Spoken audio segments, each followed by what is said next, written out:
Today, we're talking about the biggest games announced at the Nintendo Direct, diving into the latest Star Wars game launch reviews, and of course, dissecting the crazy Concord flop. But is the PS5 getting another price increase? Stick around to find out.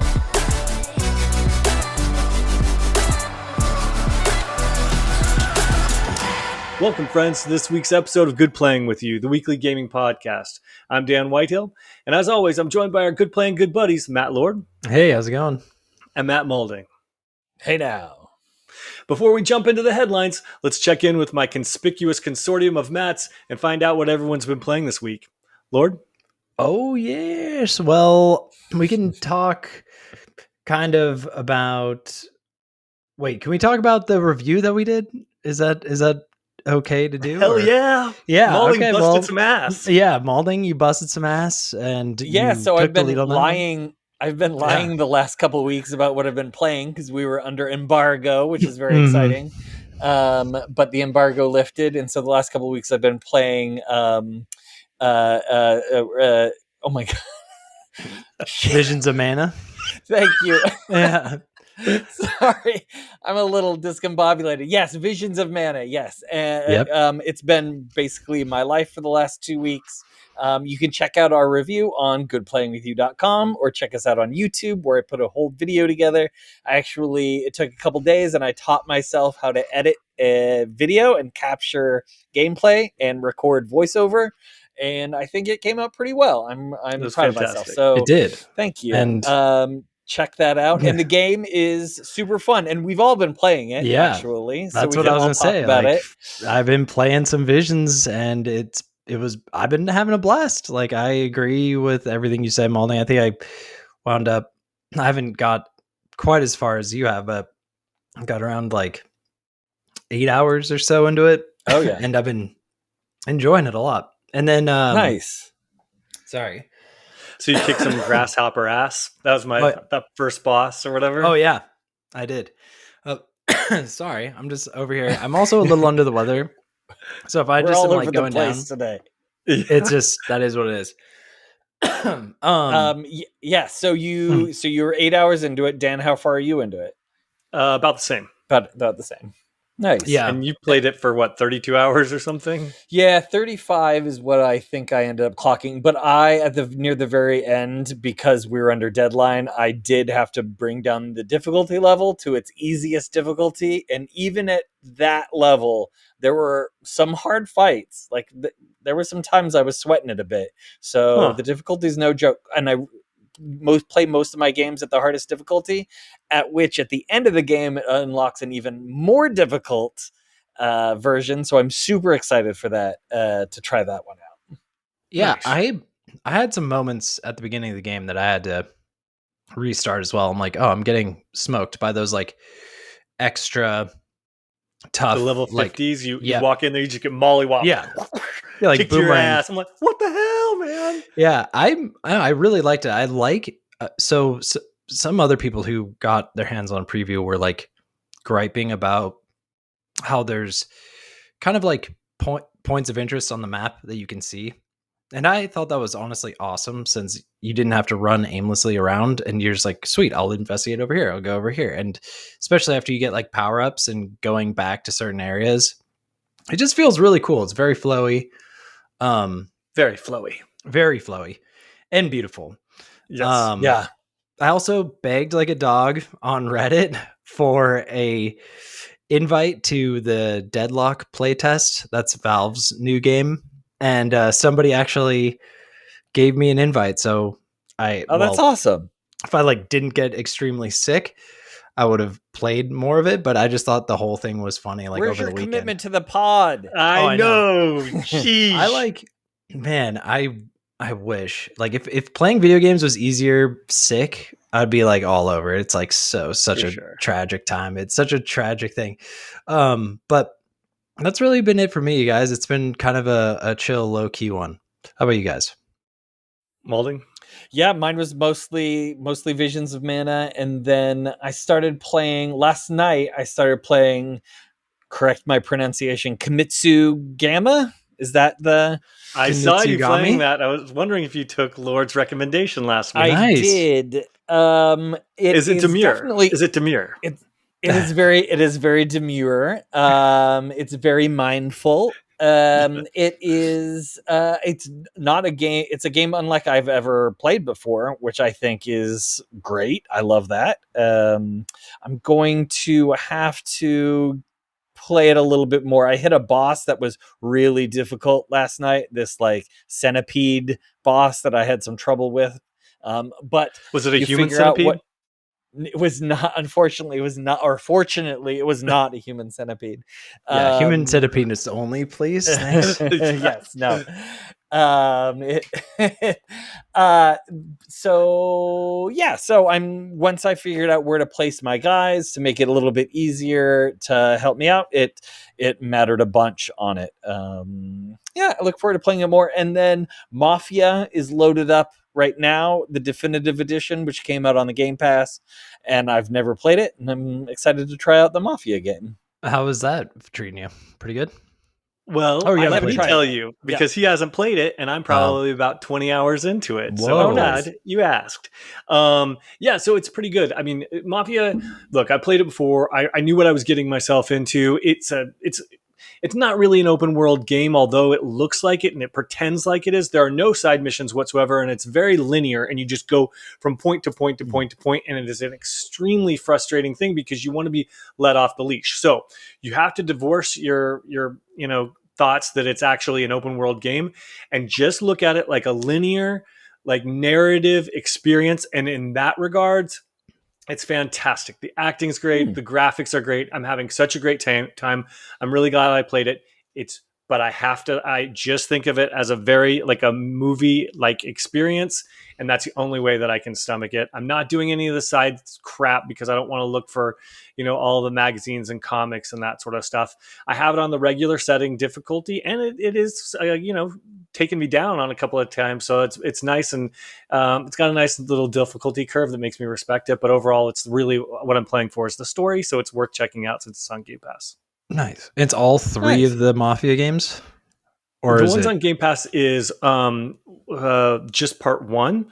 Okay. They said that they remaster, but there is a bundle that they're trying to sell you right now, which is all three. That was what you're talking about. But the 2 and 3 are not on Game Pass now. 2, just so you know, they made that originally came out on an earlier generation, and I was interested in potentially buying it because I was having a good experience with this one. But unfortunately, when I did my research, it looked like they quote unquote remastered it, and it looks exactly the same, only it has more bugs. So the fans are really harsh on the newest version of Mafia 2. It doesn't sound like it's a good deal unless you buy it in the bundle that's on sale with Mafia 3.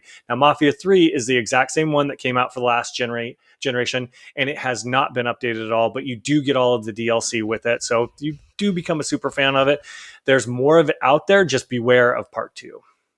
Got it. Sorry, Cool. I wasn't listening. Can you repeat all that? I didn't catch. All right, well, let's move on to the headlines of the week.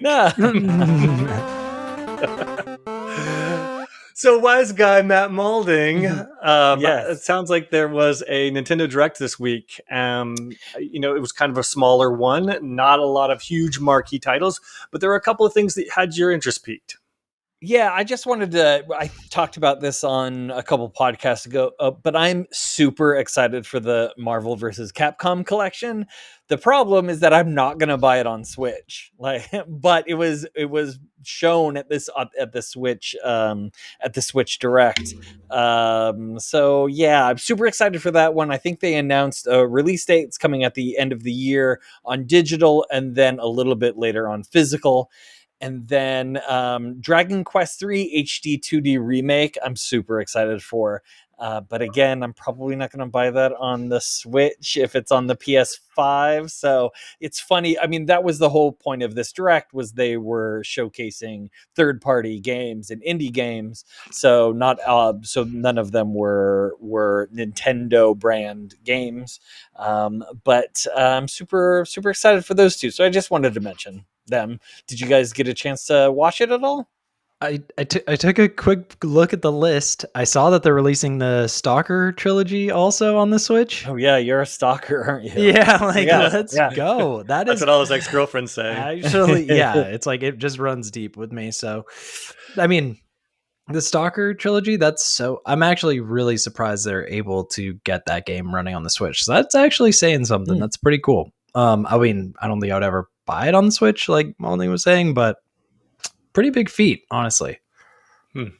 Yeah, impressive. Yeah, there wasn't really much on the show that interests me. I was surprised that, and I think everyone was surprised that Hollow Knight Silk Song still is a no-show after all of these years. I mean, I think they really announced that one super early. We'd expect to see something by now, especially after this indie show. But that was a little bit of a letdown there. Yeah. I don't know what they're holding out for, or if it's just in development hell at this point. Like, Yeah, it's so hard to say because I know I people agree. are hankering beyond. Yeah. So, Well, speaking of games that have been anticipated but might or might not be have gone through development hell is Star Wars Outlaws. Maulding, you had a review roundup for us. Yes. So, Star Wars Outlaws came out. Now, if you bought it, if you bought the 100 and what is it, $10 version of it, you got a few days early access. And so the embargo lifted for review copies on Monday. And so we got a lot of reviews, and I just wanted to go over a few of them in particular, because at the time of our recording, the Metacritic has Star Wars Outlaws at 77 from 66 reviews. So Gene Park at the Washington Post, who is a prolific video game reviewer, gave it a 75, saying that it is a strong reminder of why the Ubisoft formula became so influential, so reliable, and so popular. So he liked it. IGN gave it a 70, saying it's a fun intergalactic heist adventure with great exploration, but it's hindered by simple stealth, repetitive combat, and few too many bugs at launch, which Ubisoft tends to have. New York Times has it at a 60. Buggy controls and unsatisfying mechanics are compensated for by rich, nostalgic fantasy. But after having a trespass onto yet another Imperial base or fight off another wave of nameless pirates, the magic does begin to fade. Eurogamer came in with the lowest score I saw at a 40, which is basically 2 out of 5 stars through their rating way. Saying Outlaws' most interesting spaces are always fenced away behind one-off missions featuring entirely linear on-rails exploration and platforming sequences. Ooh. The most exploration or player choice you'll encounter is an option to sneak to the left of a large cluster of guards, waist-high crates, and explosive barrels, or perhaps instead to the right. And that was one of my main concerns about the game, is that it looks beautiful, but it also, if it's on rails, who cares if you can't go to these places that look so pretty? But I have to say, the most damning review that I saw was not from a media outlet, but from a Twitter post. And that I sent that to you guys over a text, because this one really hit me. It says a whole game using Spider-Man Mary Jane stealth mechanics means I don't want to play this game at all in any shape or form. And I could not agree more, as those Mary Jane areas of the Spider-Man game were miserable. So if it's a I whole game of agree. that, I am out. yeah, Yeah, that's scathing right there. That's that really scathing. is. I hated the Mary Jane segments, and when you sent that, I was like, no, that's awful. Mm-hmm. I, well, I mean, I haven't seen much gameplay where the game actually looks good though, Maulding, or like the graphics don't look good to me. You don't think so? I thought they looked pretty good. I saw like or maybe it was just, I don't know if it was the way it was captured, but I was like, wow, this looks PS3 ish going on. Like some of the explosions, I was like, come on, like we were really kind of taking a step back in some of this stuff. So maybe I was just looking at bad video capture, but I was like, little concerned with the visuals. Yeah, I don't know. It's so hard to tell from without playing it, without having my hands on it. It's difficult to tell, but it doesn't look the prettiest. I don't know. It's tough. Yeah. It's tough. It looks very Star Warsy, and it looks more Star Warsy than a lot of other Star Wars games that I've seen. So I like that, like cluttered, dirty, grimy. I love that type of look, but yeah, I don't know. Well, for me here, the problem is not the graphics. The problem is Ubisoft itself, because I wanted to add on a little bit to this story, an article that I think should make a lot of people nervous. It's from IGN, and it's Star Wars Outlaws patch 1.00002 is stranding some PS5 players in space, forcing them to start new saves. And it's written by Kat Bailey, and she goes on to say, a hefty Star Wars Outlaws update is coming in at 8.5 gigs, was released on PS5 last night, bringing it with 40 frames per second mode and bug fixes. But it's causing problems for some PS5 players who have already made progress into Ubisoft's sandbox Star Wars game. In the wake of releasing the latest patch, Ubisoft sent out a message to some players warning them that they may encounter issues with their current save if they're playing on an older version. Quote, to best experience the Outer Rim, we rolled out a maintenance to make sure that everyone is playing in the latest version of the game. As one of the players affected who had access to an older version of the game, we are aware that you might be encountering some issues after this recent patch. We sincerely apologize for any inconvenience this may have caused. Once you've confirmed you have the latest version, please start a new save to fully enjoy Star Wars Outlaws as our team intended. If you continue on a prior save, you will unfortunately face issues and progression blockers. So that means the people that went and spent $100 are now not able, just for the early access, are not able, if they played it in early access, to continue playing. And Ubisoft is forcing those PS5 players to completely start over and essentially wipe out their progress.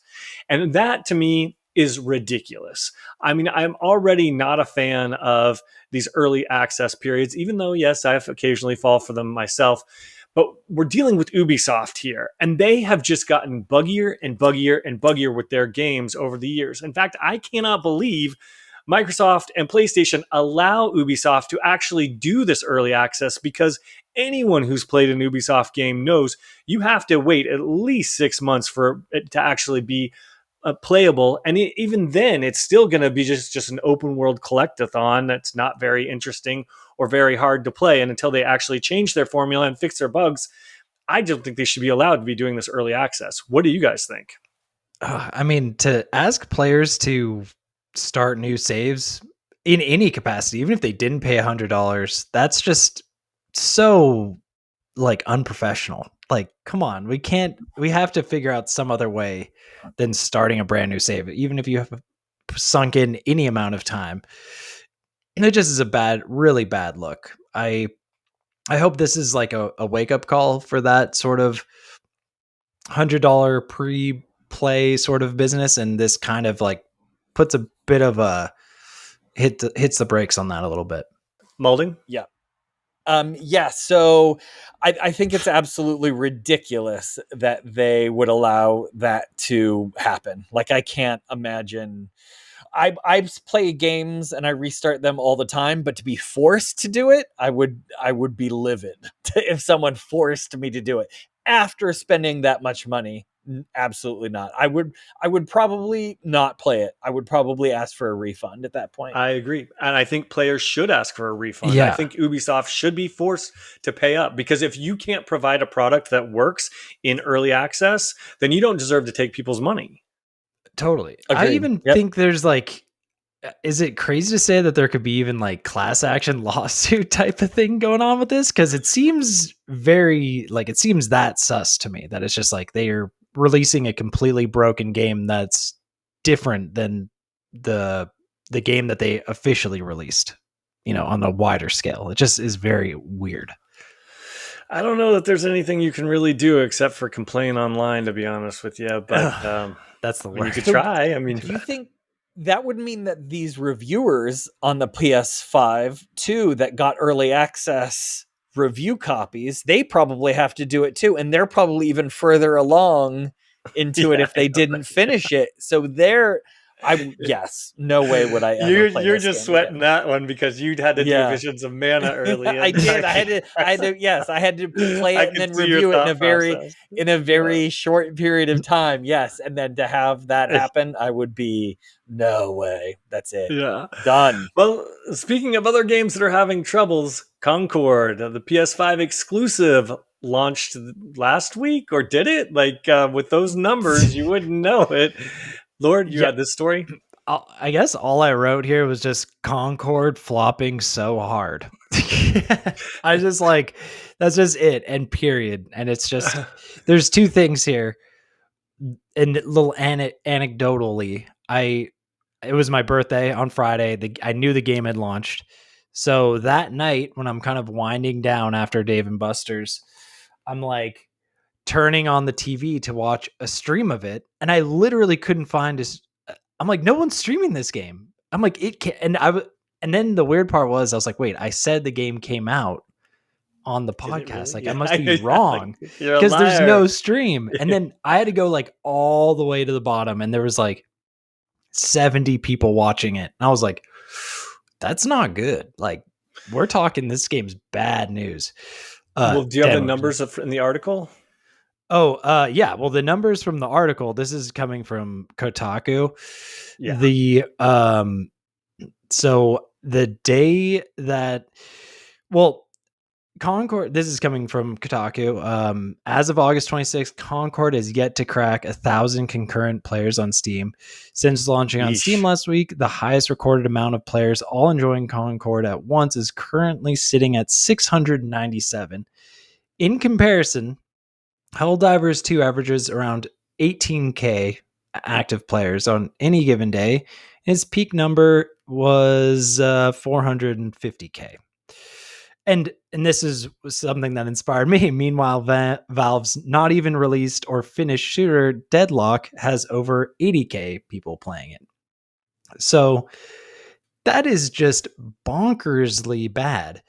And my buddy texts me also. He's like, more people were playing that completely disastrous Gollum game than Concord when that dropped. Oh no.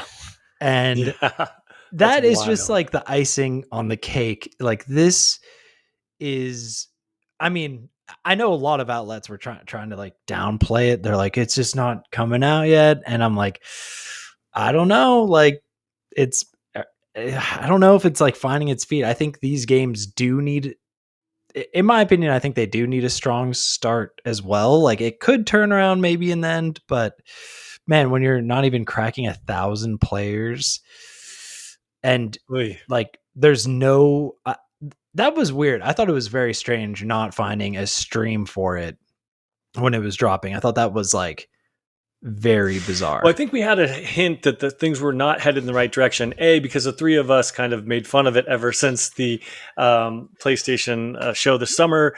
But really, B, they had a beta, which only had like 2,500 people playing it. It was free. It was a free beta.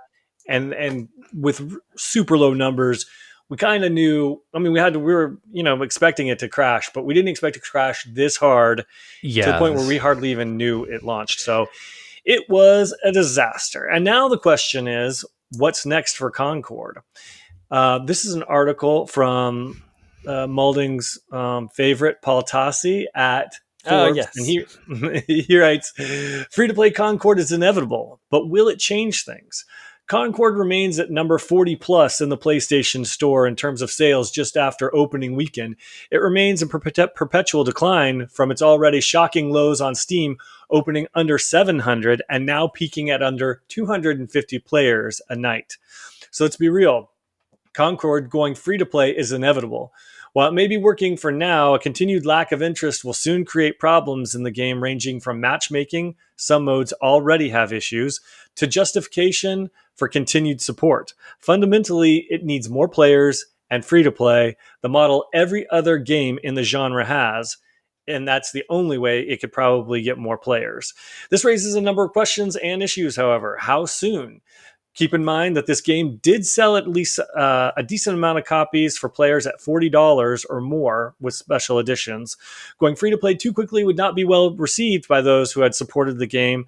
And Lord knows that they don't want to do actual refunds. So the timing of this is tricky and may have to be pushed for many months as a result, all while the game loses players. Free to play or PlayStation Plus.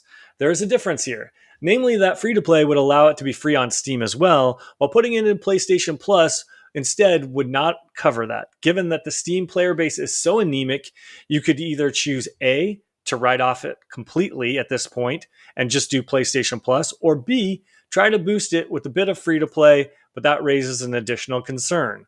What is the monetization? It's not just as simple as flicking a switch. The whole point of Concord was the premise that they could charge an upfront cost and therefore shed things like pricey skins and battle passes that plague most live service games. So essentially you're paying $40, you were getting everything. They didn't have all these add-ons built into the game. That's what he's saying. I do believe that they're probably in there if you ask me. But even if that's what everyone says they want, reality does not bear that out. And if you go free to play, you essentially have to do the other stuff to make the game sustainable for ongoing content. And then he continues on. So he's really pointed out some great areas and places that this game can go, but the significant issues that come with each of them. What do you guys think is the future for Concord? I mean, free to play, definitely. Sorry, Maulding.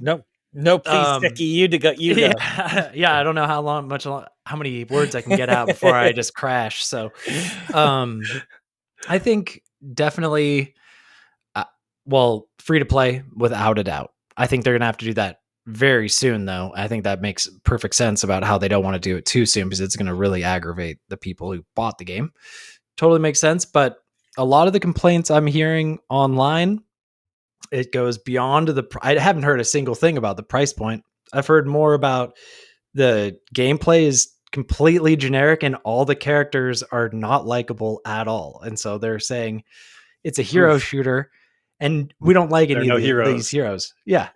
So that is a big, big problem. I think this goes deeper than the price point at this time. I mean, they might need to like go in there and like rework some stuff. And otherwise, I mean, yeah, I think the first thing they need to do, get it free to play. That'll be the first step. Then we go from there. Well, here's why they're not going to go free to play is because they committed part of the story element of this game is that they were going to do weekly motion capture animated videos. And that was going to be part of the story expanding. And that is expensive to do. Yeah. And so they need, if they're committed to this story expansion, they need a regular income on this game in order to keep that going. And so if they don't have that, the whole story part of it's out, which who knows if people even cared about that story part anyway. They care about the gameplay, but if you don't have anything going for you, no one's going to buy it. And then when it goes free to play, no one's going to play it on free to play either because it got such a terrible reception at launch. So I think it sounds like we're tap dancing on their grave, which we really are not. And I don't feel that way. We're just like reporting that what a bummer it is that even though it doesn't sound like we're reporting what a bummer it is, but it's a huge bummer for these people that spent 8 years putting this game together. I just feel like there was no one at the top that stopped them, obviously, and said, wait a minute, we're 7 years from the start of development on this game. People are winding down on Overwatch. No one really, except for me and Lord, really plays that too much anymore. They dug themselves a hole and now they have to live in it. I'm just sad that this is where PlayStation has gone, and this is what they sank so much money into when they could have gone single player narrative. Instead, we're stuck with a hero shooter that it's also strange, Dan, that they said they sold a lot of copies, but like, where are the people playing? Like, are the people not playing it because no one is online and no one's streaming it? It just is a weird situation. I hope it serves kind of as a wake up call to Sony, because right now Sony's been in a pretty big slump, I think, this generation. So it could be kind of like a time for them to hit the boardroom and figure out where to go next. I agree. I think this. One other thing is seeing on Twitter that people were waiting 7 to 10 minutes to get into a match, which listen, Dan and I played DBD for years. 7 to 10 minutes to get to a match isn't that crazy, but it's that. And then they would say it couldn't find you a match and then would boot you out. So any of that is just bad. Yeah. So bad. I feel bad for them because all the Overwatch players, every time I hear them, they're really sad about that there's no longer cutscenes in Overwatch. And they're always sad that, all the single player challenges and narrative got cut out because it was promised for Overwatch 2. So I don't know that much. But I do know that those elements were complained about a lot when they got cut. And maybe Concord people heard that and was like, okay, then we're going to pivot and we're going to go in this area because Overwatch people want this, and it didn't work out for them. So I feel bad for that. That's crazy. I do think this. So I wish them the best of luck in being able to pivot into something that they can sustain, or at least a little bit longer. But I do think it does need to be a message to Sony, because putting out hero shooters or any free-to-play live service game, the market is really saturated right now. And I know that they see dollar signs in their eyes, but being able to launch into such a crowded market, it could be lucrative, but more often than not, with the numbers out there, it's not going to be a good time unless you can bring something completely original and different to the market. I don't think that there's a space for Sony in the free-to-play games. Oof. And what Marvel Rivals has going for it is decades and decades and decades of people who are in love with those characters and want to play as those characters. And that's why I'm going to play Marvel Rivals as soon as I can. But I didn't care about these guys because they didn't mean anything to me. Well, one thing that I can tell you a lot of people do care about is Wukong. Huge hit that we just discussed last week. In fact, it's been so popular, it's helped propel Steam to some of the largest numbers ever. Lord, you had this story. Yeah, well, guess what? This week, let's see the exact dates. This is from Gaming on Linux. Steam sets a new record with 37.2 million concurrent users online. Wow. So, and this kind of happened right after a peak time of that Steam had not long ago. So only after a few months after Steam first hit its 36 million, the record has been broken again this year, with Steam remaining the champion for PC gamers, according to SteamDB yesterday. So that was August 25th. Yesterday saw 37.2 million concurrent users online, with 12.5 million actually in game. That was kind of getting a little dyslexic there. Looking back, so around the time Steam hit the new record, the top games were Black Myth Wukong, Counter-Strike 2, Dota 2, PUBG, Banana. People are going crazy for that Banana game, I guess. So Black Myth Wukong really, you're right, Dan, totally helped propel them into a new record, which is insane. That's a ton of users. And I kind of chose this one because I still believe that PC is having its big moment right now with all the different stuff that's happening with console gaming. It just seems like PC is kind of thriving, and you can tell. I mean, the numbers don't lie. You can see it. It's crazy. So just seeing this is really funny. I think Lord's gonna divorce Audrey and marry a PC. The sound of it. Exactly. I do think this is really funny because you constantly have people at Sony, and you have Phil Spencer saying all the time, well, the console gaming market isn't growing anymore. Therefore, we need to raise prices. Oh, the console gaming market isn't growing anymore. Well, we need to move everything to digital so we can make more money. And then you have the PC gaming market just continuing to explode, year after year like this, and seeing these numbers go up. It's no surprise what's happening here. Like both of these greedy console manufacturers are putting their games onto PC.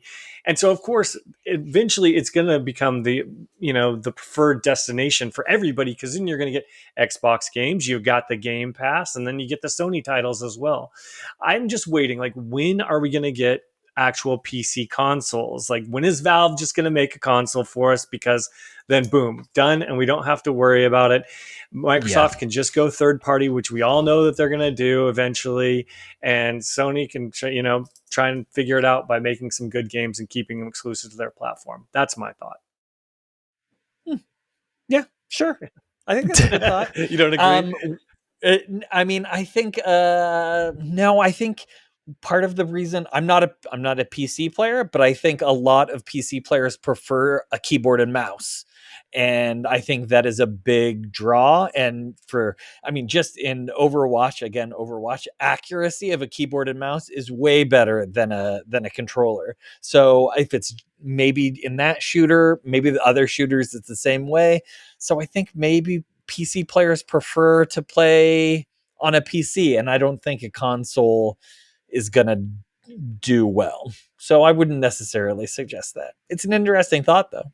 I do really love a keyboard mouse, you guys. I'm telling you, once you start getting in there, it's nice. You do it. And sometimes I feel like when you step away after a real long gaming session with the controller, my old hands, like, you get the claw. I get the claw. I'm like, hi, like trying to grab Ro. Like, here, I'll take her. And one other thing, which is kind of spacing me because that's just a sick brain for you, but oh yes, Dan, what you were saying about I think the Steam Deck is kind of, I think that's going to be the segue, at least for some. They're going to build exactly some sort of thing. You're right. It's going to be like basically a Steam Deck, not portable, and it's going to be as compact as the Steam Deck, and it's just going to be the new at-home console as a PC, and it'll just be able to take any controller you want. You can use keyboard and mouse on it. And that's why I think Maulding's totally wrong, because games are already being created to be able to run on Steam Deck, and Steam Deck essentially has like a controller on it built in. Mm-hmm. So these games are already being made on this hardware for controllers. I don't think it's a stretch to think that we could just plug them in our TV and have it become the standard. I do think that we would have to bifurcate the lobbies of games, because we don't want to play for real PC cheaters and stuff who are using keyboard and mouse.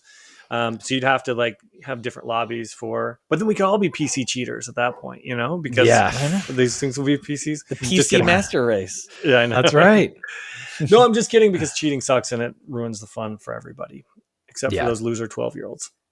No, totally. All right, but speaking of the consoles, the PlayStation 5 is getting a price increase. Stop me if you've heard this one. I don't know what's going on with this generation, but shit's upside down. Let me tell you. By this point in the generation of a console, like 4+ years in, we start to see console prices drop. We start to see slimmer versions. We start to see bundles. We start to see special editions. And while we are seeing some special editions, one thing that's not special is the price. So unfortunately for our Japanese brothers and sisters, they are getting a hefty price increase. This is an article that came from Market Watch, and they wrote, the PlayStation 5 standard console's new price tag will be 79,980 yen, equivalent to $555 from September 2nd. The Japanese entertainment electronics company said in a blog post on Tuesday. The game console is currently sold for 66,000 yen. So the price hikes should the quote is, the price hikes should at the very least encourage a wave of pre-price hike buying this quarter, and is a small and positive note. Andrew Jackson of Oris Advisors, who publishes Smart Karma, says in a note. Essentially, Sony's shares are now rising after plans to increase price for the PlayStation 5. So the market thinks it's fun that we're being gouged, if you will. And it looks like Sony's group's shares rose by about 20%. So shares rose 2.3% to close Wednesday. at 14,000 yen in Tokyo, after earlier rising as much as 2.7, 14,150 yen, their highest intraday level since July 24th. So we're seeing some wild fluctuations. Whoa. What are we seeing? You know what? That's how fed up I am. I'm just cussing and not even meaning to. But no, I mean, it's like, it sucks that we're seeing this happen. I've never seen this happen before in the console generation. And what sucks even more is that the market is rewarding Sony by increasing the value of their company. What do you guys think? It's poor, like in Japan, are they trying to do it in Japan because they're just guaranteed to sell more consoles there? Exactly. Okay. The Xbox just doesn't sell there if they don't have any competition. Yes. Nintendo, like everyone is waiting for their new generation of, Switch 2, and they've got, a monopoly. They know it. They're going to get the price. Like crazy greed style. Like that is insane. So I think it just is kind of going to show that they are truly in full money mode, and they see dollar signs over there and they're going to just rake it in. So yen signs. They see yen signs. Yeah. You're right. And so it's sad days. And I mean, who knows? Maybe we'll wind up seeing a price hike in the US here at some point. That's my concern as well. Like, yeah, but at least, we have some competition going on with Microsoft, but I mean, after it's been a kind of a losing battle, it would seem. So who knows? We might end up getting that monopoly. Corporation's gonna corporate. That's what they're gonna do. It sucks. Right? Has there ever been a price hike on a video game system before? Have we ever seen that before? I'm sure we have and just didn't note of it. But was there anything in any articles anyone read that was like, oh yeah, they did this to the PlayStation 2 in 19 No, as far as I know, like it was MetaQuest that did it first, and then PlayStation 5 followed shortly after.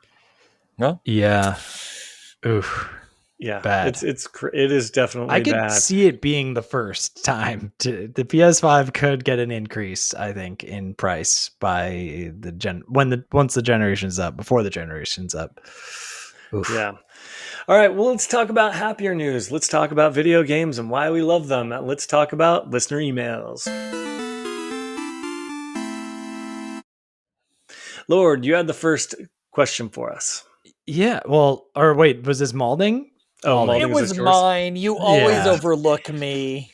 Maulding, get in there. No, so we have Labor Day coming up, which I'm sure a lot of people are going to do some of their best gaming over this 3-day weekend. And I wanted to see from you guys what was the accomplishment in a game that you think you worked the hardest for. So this could be like a skin or an achievement or a trophy. And I immediately thought, I'll just go first because, I can. I immediately thought of, again, I talk about Overwatch 2 a lot, but in Overwatch 1, there was an achievement for the hero Zarya, who wasn't a hero that I played a lot of at the time. She's a tank. She has this power to put a bubble around her, and the damage that happens to the bubble increases a number from 1 to 100, and at a higher number that she's at, she causes more damage. So basically, she absorbs damage, reflects that back in her gun, and can do more damage. And there is an achievement that you had to maintain a level 70 power charge on your gun for a minute. And that achievement took me a very long time and a lot of work and a lot of tries, because you had to do it without dying, basically. So you had to be alive for a minute with a power charge of 70, and it was a super tough achievement to get, and I got it, and I was very proud of myself. And there's still a Lucio achievement and a Baptiste achievement in that game that I really, really want, and I can't get. So those may be the ones I work on this Labor Day weekend. Wait, nice. That's awesome, Maulding. I can attest that would be very difficult. Yeah. I didn't even know I think you're the only person I know who's achieved that, because I know it's like a 2.9% achievement rate or something. That's like it's low. super low, because it's like fast. Like once she stops taking damage, that thing goes down like almost like immediately, right? Is it immediate, it was or a like little bit. cooldown? It was a little bit stronger back in Overwatch 1. I think Okay. they made it a little bit more difficult in Overwatch 2. But I mean, yes, it would be even more difficult, I think, to do it now than it was back then. Yeah. But yeah, it was a tough one. Nice, Lord. What about you? Yeah, well, this is just throwing it back to the pandemic days. I grinded. You're just still like, in the pandemic. I am. I'm in the I'm currently living the pandemic. It's like, take me back. That's probably why I'm thinking about Modern Warfare 2019. Like I grinded an unreal amount of time for different blueprints and skins in that game, and I was just so happy with them, because I thought the skins and the blueprints for different guns in that game looked so good, and they gave you these skins so you could just drop in, and me and a buddy would just drop in on this one rooftop and just snipe. And we got all these sniper skins. It was so much fun. Like, you know how the toxic players, totally snipers. toxic. It Camper. was awesome. Yep, We were camper. camping. It was like, yeah, you would land on one building, and then Superstore was on like right over there, and people would be running around on top, and you'd just be like, sniper nest. It was so much fun. And you know, those days in the pandemic playing, it was just like, it was a gaming free for all. So, but had a lot of time to grind, and it totally paid off, because I got the coolest skins in that game. And then, you know, the game pretty much went away, unfortunately. All that work's just gone. Yep. So good times, good memories. Nice. That's a good one. I had a hard time thinking about this one, because I was like, okay, what was the one I worked the hardest for? Well, first off, I could definitely think of the one that I worked the least hard for, and that was that was not the question. I know, but it was funny. It was a Simpsons hit and run. You got an achievement for pressing start, and I've always thought that was just really funny. That is. I thought that was a really good idea. And then the one I feel like was pretty much the luckiest one I got was in Dead by Daylight. There was an achievement. I don't even know if it's still in there. I don't think it is. It's called A Key to Escape, and you have to have 3 people and yourself, and you have to use the key, and everyone has to get out of the hatch at the exact same time. But the only time that this can happen is A, everyone has to be alive. B, all of the doors have to be open. And then C, the killer really has to be clueless. And then your friends all have to be there. And to coordinate this and pull this off, man, I got really, really lucky. Maulding, were you in the game when did you do this? No, with me or no? We've been trying to do it for a while, and it was like the one night when I couldn't play, and you MFers, you got it with some rando. I was so upset. So I still don't have that achievement. Well, it's awesome. Now it tastes even sweeter, to be honest with you. Yeah, did you know that, Dan? Or No, I did not, but now I love that achievement even more. Thanks for giving us a watch. If you're interested in checking out Maulding's Visions of Mana review, click here to see what he had to say about the latest in the Mana series.